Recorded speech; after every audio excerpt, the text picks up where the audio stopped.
یہاں چونکہ تقویٰ کا مضمون آ ہی گیا ہے تو میں آپ کو ایک بہت پیارا واقعہ سنا دیتا ہوں کہ تقویٰ کی تعریف کیا ہے۔ اس پر حضرت عمر رضی اللہ تعالیٰ عنہ کی مجلس شورا میں بھی بحث چھڑ گئی۔ تقویٰ کسے کہتے ہیں؟ ہاؤ ٹو ڈیفائن تقویٰ، تقویٰ کی ایک جامع و معنی تعریف کیا ہوگی؟ اب بہت سے صحابہ نے اپنی اپنی رائے دی۔ حضرت ابی بن کعب رضی اللہ تعالی عنہ کو خاموش بیٹھے رہے، اور یہ وہ صحابی ہیں جن کے بارے میں حضور کی حدیث یہ ہے اقرأہم ابی بن کعب، میرے صحابہ میں قرآن کا سب سے بڑا عالم اور قاری جو ہے وہ ابی بن کعب ہے۔ تو حضرت عمر نے کہا ابی آپ نے کچھ نہیں بتایا، آپ بتائیں تقویٰ کسے کہتے ہیں؟ اس پر انہوں نے کہا امیر المومنین، اگر کسی شخص کو کسی خاردار جنگل میں سے گزرنا پڑے، اوپر جھاڑیاں ہیں، کانٹوں دار ہیں، درخت ہیں، نیچے لمبی لمبی گھاس ہے،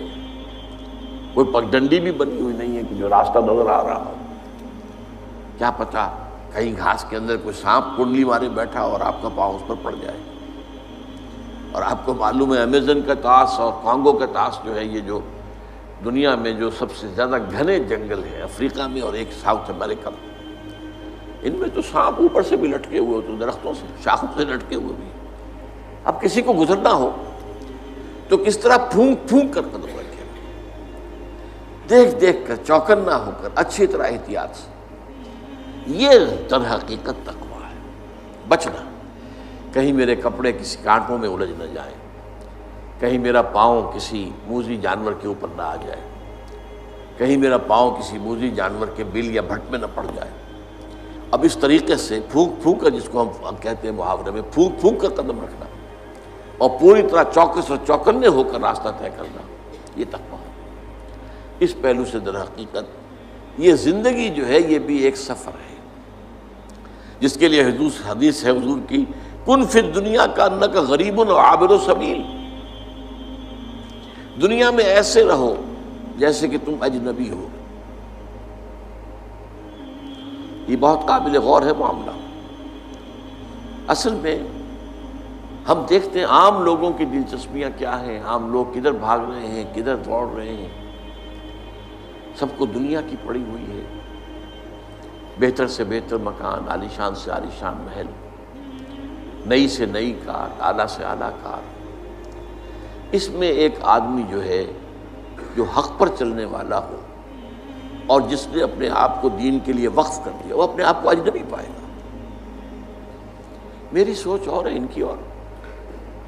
انہیں دنیا کسی اور چیز کی ہے، مجھے فکر کوئی اور دامن کی ہے، تو اجنبی، وہ اپنے آپ کو اس ماحول میں اجنبی پائے گا۔ کن فی الدنیا کانک غریب او عابر سبیل،